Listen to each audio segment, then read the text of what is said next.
Штогод 22 сакавіка адзначаецца сусветны дзень вады. Ідэя правядзення яго ўпершыню з'явілася на канферэнцыі ААН па ахове навакольнага асяроддзя і развіццю ў 1992 годзе.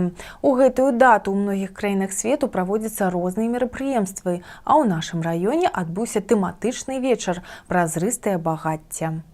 На мерапрыемстве да ўсіх прысутных звярнуўся галоўны спецыяліст раённай інспекцыі прыродных ресурсаў и аховы навакольнага асяроддзя Александр Макаренко. Цель сегодняшнего мероприятия еще раз подчеркнуть для всех, что для нас является в жизни вода. Оно, по сути дела, как и мероприятие, является для нас прозрачным богатством. Чтобы сохранить для наших потомков информацию и нетронутость водных ресурсов и вообще это богатство, поэтому с этой целью и проводятся все вот эти мероприятия. Не только во всем мире, но в частности касается Шкловщины.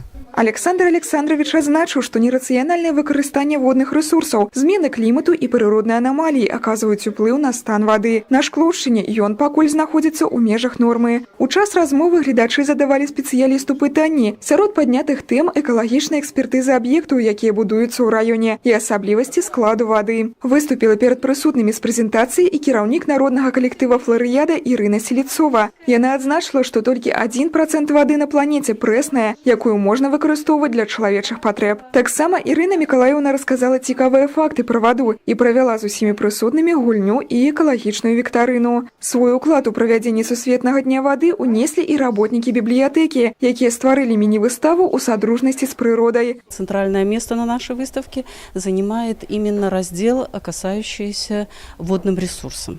Дело все в том, что 22 марта отмечается Всемирный день водных ресурсов.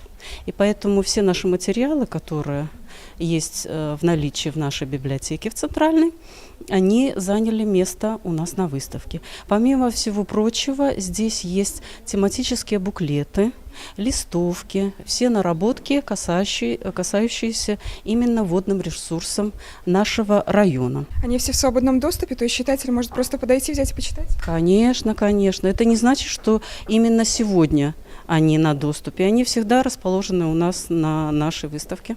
Кожны чалавек можа зберагчы нашу планету і яе водныя рэсурсы, але для гэтага трэба дзейнічаць сумеснымі намаганнямі і ў год малой радзімы пастарацца для сваёй краіны і яе празрыстага багацця вадаёмаў.